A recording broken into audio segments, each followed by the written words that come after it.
Welcome to Pennsylvania Newsmakers, and as always, thanks for watching. Well, the big stories of the week, my special interview with the new Speaker of the House. But first, what to expect when you go into a physician's office. As they say, let's get to it. Welcome to the fast-paced and unrehearsed weekly discussion featuring the leaders who help shape your world. Join us as we address the issues that impact you each and every day. This is Pennsylvania Newsmakers. And now, here's your host, Terry Madonna. All right, we're going to get into you and physicians and what to expect when you enter a doctor's office, plus what's going on with all kinds of surgeries and other medical procedures. Joining me is Dr. Lawrence John. He's the president of the Pennsylvania Medical Society. Doctor, welcome to the program. Thank you very much, and thanks for asking me to be your guest today, Terry. Well, it's my pleasure. Well, first, I can't imagine a more important topic. You get ill. Coronavirus is still with us in many states. As you know, there's been an uptick in Pennsylvania. There's been certainly a decline. But talk a little bit about what to expect when you go into let's say you're going into your general practitioner, but it could be a specialist as well, as you know. What to expect? Terry, thanks for asking that. I think what patients need to know is that physicians are doing everything they can to keep their staff and their patients safe. And as a result, patients need to know when they go to the doctor's office, all preparations have been made to keep them safe during that office visit. They'll find when they get to the doctor's office that the waiting room may be empty. They'll realize that everything's been cleaned and sanitized over and over again. They'll be asked to wear a mask, and most likely they'll have their temperature taken and a small questionnaire if they've been exposed to anyone who's had COVID-19, if they've had a fever or cough or any symptoms of COVID-19.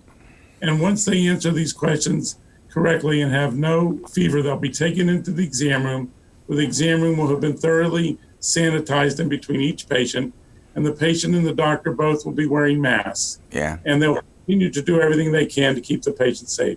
Yeah, that's a great answer. I had occasion to visit a physician's office in the past 2 weeks, and I was uneasy when I went in the room. But overall, it was a very pleasant experience, and they went through the same procedure that you're now talking about, which I think makes the patients feel a lot more comfortable. Well, we want to have patients feel comfortable because I think it's very important for patients to realize they should be returning to their doctor and being seen for their health maintenance care. All right. Cancer screening is very important, and other health maintenance issues. All right, I want to get to another important subject, and that's doctors have postponed procedures that they normally would, participate in because of COVID-19. And that's beginning to end, and it has to end because some of these procedures ultimately can be life-threatening. Am I right or wrong about that? Absolutely correct. I mean, I had a patient just the other day who had been waiting for her heart valve surgery for 3 months and had gotten very dangerous, and her condition had deteriorated. And she was able to get in under the new green light ability, and she was able to get her heart valve taken care of. And it was really very close to a dangerous situation. Yeah, the Centers for Disease Control has indicated that emergency room visits went down 42% since the beginning of the pandemic. That could mean that there are people who should be going are not going, and that in itself is a danger to their health. Well, there's much been written about and talked about that patients with strokes have delayed their admission to the emergency room. Patients with heart attacks have delayed their arrival in the emergency room. Patients with pneumonia, unrelated to COVID, have been afraid to go to the emergency room. They needed to. So many conditions have been late, and there's sometimes a very small window of time that care can be given. So patients need to realize that the emergency room is safe, and if they have a condition that calls for an emergency room visit, they should get there. Yeah. There's another aspect of this, and that has to do with if we have a second wave. There's a big debate about that going on. Obviously, there's an uptick in a number of states, particularly in the South and the West. But who can say for sure? And so what are doctors doing to prepare for a second wave? There ought to be some experience. The experiences in the first wave, I'm sure, were a great, I'll put it this way, learning experience. Well, we've learned a lot going through this process. It's something new every day that we learn. We learn how to take care of ourselves and our staff and our patients better on a daily basis. I think the second wave, we appreciate all the sanitation, the PPE, the social distancing, and how important it is. We now realize how important the masks are. People and physicians are staying very vigilant and doing the right thing as recommended by the CDC. Yeah.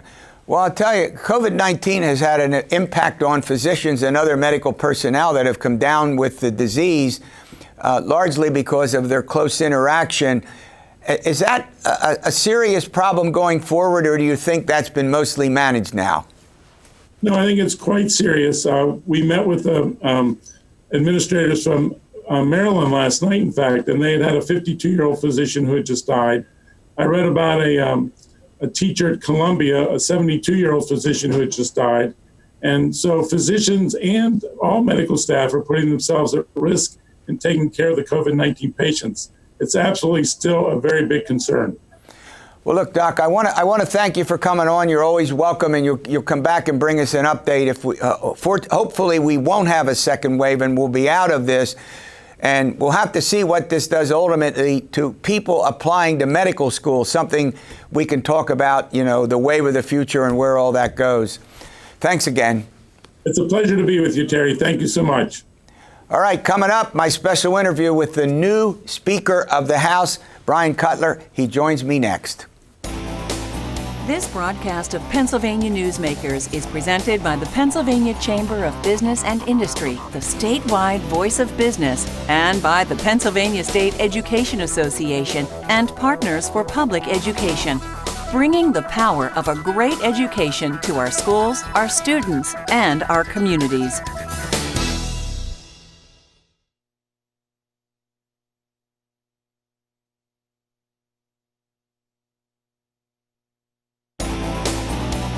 This broadcast of Pennsylvania Newsmakers is brought to you by the Pennsylvania Highway Information Association, the go-to source to learn about transportation projects and issues.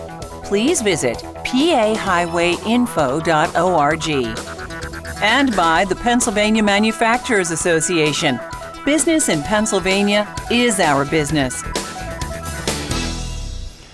Well, joining me is Bryan Cutler. He's the new Speaker of the House of Representatives, and he's been on the program before, and I always joke with him and say he represents a district along the Susquehanna River in Peach Bottom, Pennsylvania. Do I got that right, Mr. Speaker? Absolutely, Dr. Madonna. Well, it's a great place.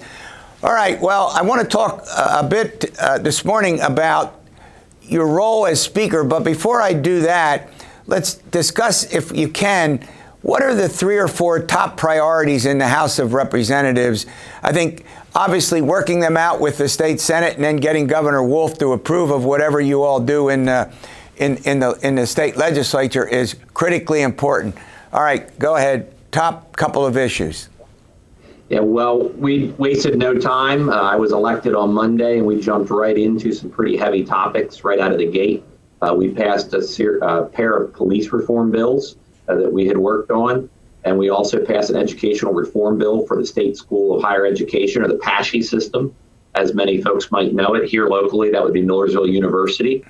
And we're also looking at the budget as we go forward. That will be an overarching concern as we head into November, because your viewers might remember we only did a partial budget that got us through November based off the revenues that had come in at that time. So we'll keep working on that, as well as other initiatives to improve our economic recovery while maintaining public safety. Yeah, I want to get to a couple of those issues, but first, what I thought was pretty fascinating, and obviously you're going to serve out the rest of this term.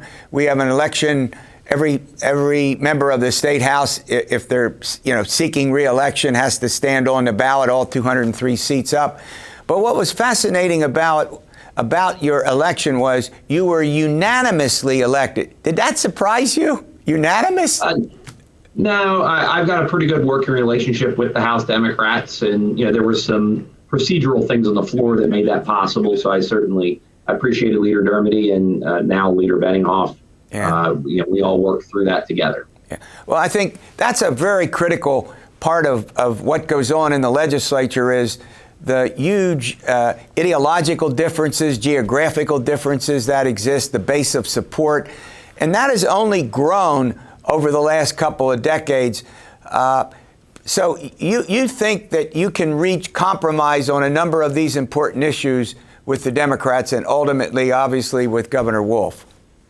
Yeah, for example, both the police reform bills that we worked on that was important to members of the Black Caucus, we had worked on them with our Judiciary Chairman, and they both also passed unanimously.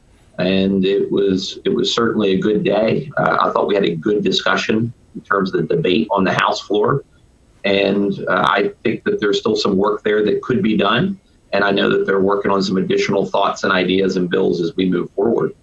That's really been kind of my approach from the very beginning. When you go back to my very first bill that I worked with Representative Bill Courts from Allegheny County, he's a Democrat who sadly at the end of this term will be retiring, but he and I came in together and we're very good friends.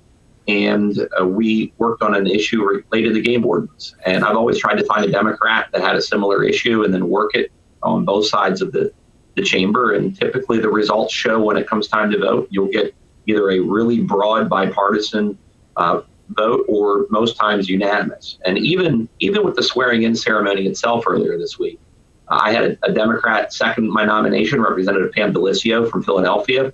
She and I had worked on some health care bills. And finally, my good friend, now Judge Newman, Brandon Newman, had sworn me in, and he was a Democrat from Washington County. And he and I sat next to each other on the floor and got to know each other and had worked on several issues together. So it was just a good day. Yeah, well, when we're going to run to a break and we come back, I want to explore a couple of these issues a little more in detail. So stay with us. All right, we'll be back in a moment. This broadcast of Pennsylvania Newsmakers is brought to you by Cross-State Credit Union Association. Credit unions, where people are worth more than money. To find a credit union that is right for you, go to ibelong.org. And by the Energy Association of Pennsylvania, Pennsylvania's energy information source.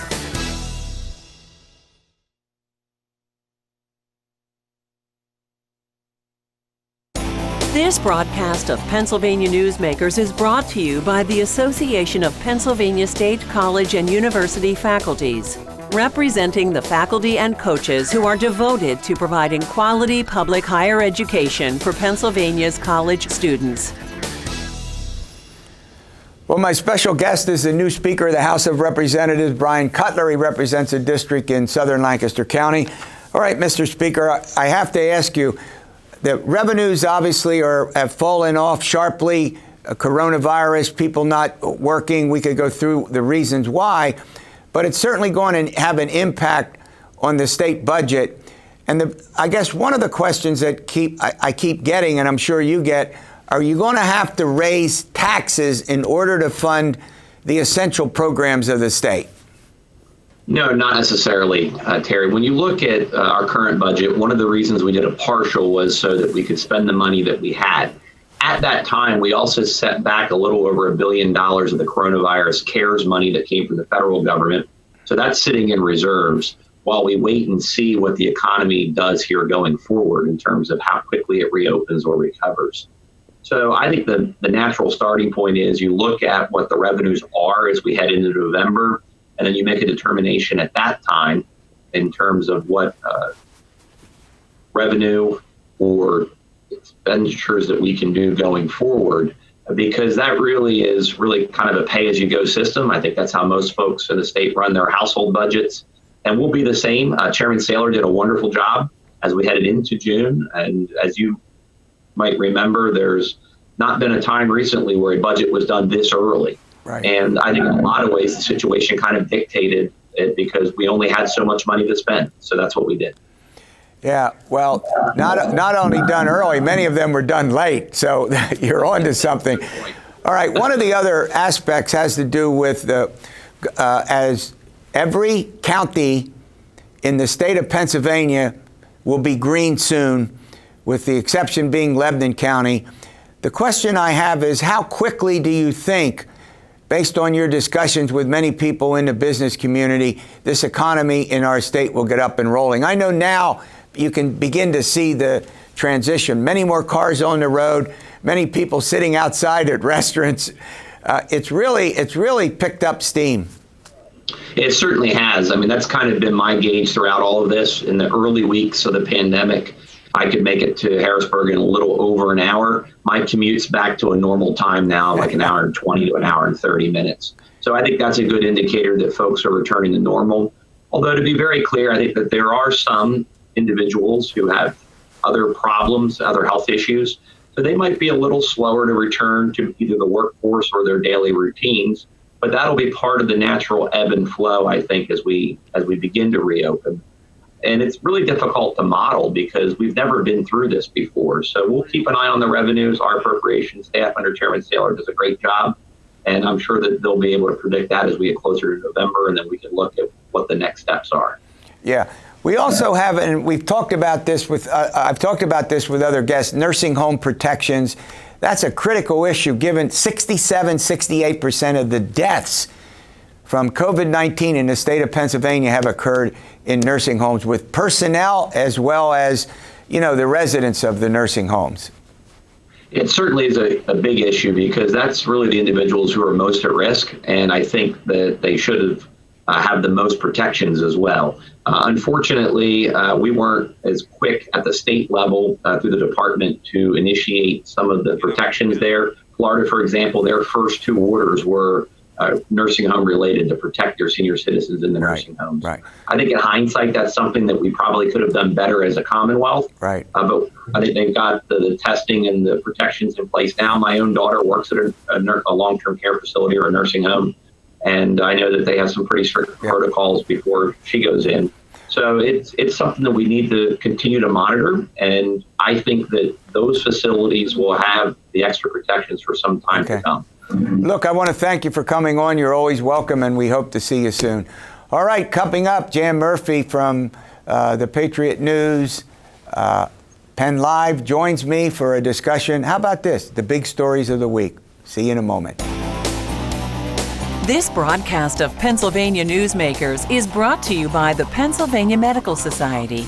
Inspired physicians committed to the good health of Pennsylvanians and the advancement of the practice of medicine.